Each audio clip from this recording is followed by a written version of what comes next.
अंग्रेजों ने 16वीं शताब्दी में भारत में दस्तक दे दी थी।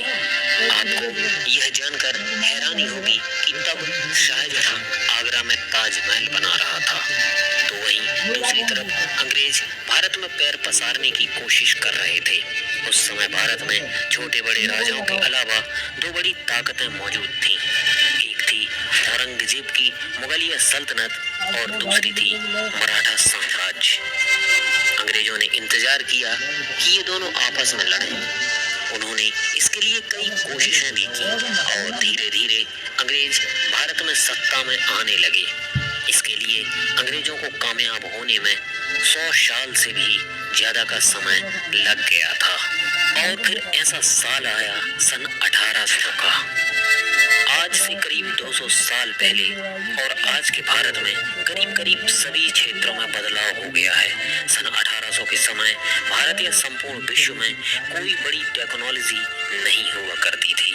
हमारे यहाँ सभी लोग धोती और गमछा पहना करते थे और बहुत अमीर लोग कुर्ता पहन लिया करते थे।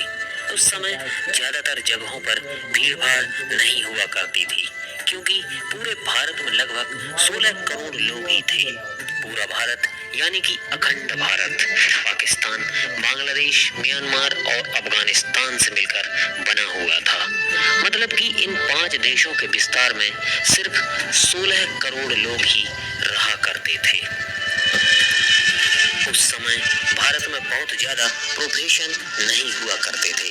अधिकांश लोग तो किसान हुआ करते थे, जो पूरे दिन खेतीबाड़ी और पशुपालन करते थे और शाम को अपने घरों में आकर भजन कीर्तन और सत्संग किया करते थे।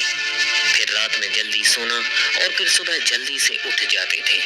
यही भारत के लोगों की नित्य कर्म और नित्य की दिनचर्या हुआ करती थी। तब लाइट्स नहीं थी, इसलिए शाम को भजन या ईश्वर पूजा में बाधा न आए, इसलिए दिए जलाए जाते थे। कुछ लोग दूसरे कामों को भी संभालते थे, जैसे कुम्हार, धोबी, सुनार, ये सब। इनका भी जो होता था, तो शाम को ये भी यही सब भजन कीर्तन या भक्ति किया करते थे। ये तो थी गांव की बात। और उस समय इतने गांव थे कि गांव ही भारत को रिप्रेजेंट किया करते थे। शहर बहुत कम हुआ करते थे। शहरों की बात करें तो ज्यादातर लोग मिलों में मजदूरियां किया करते थे। उस समय लोगों का काम बहुत मेहनत का हुआ करता था, क्योंकि उस समय न तो बिजली थी और न ही आज जैसी कोई आधुनिक टेक्नोलॉजी। भारत में बिजली सन 1840 में आई, लेकिन भारत के गांव में बिजली पहुंचने में और कई साल लग गए। एक डाटा के अनुसार सन 1800 के आसपास एक यूरोपियन क्लर्क की सैलरी 40 पाउंड थी। मतलब कि एक आम भारतीय का वेतन इससे 40 गुना कम। अब इससे आप अंदाजा लगा सकते हो कि भारतीय किसानों की क्या आय रही होगी। ऊपर से किसान बाढ़, सूखा और लबान की मार भी झेलते थे। उस समय अमीर तबक्का भी हुआ करता था।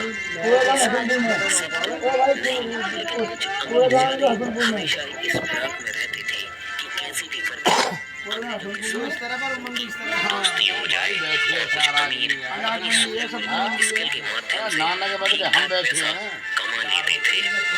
आज के समय में बीमारियां आम हो गई हैं, लेकिन उस वक्त भी कई बीमारियां मौजूद थी, जैसे कि काला मुंह थे।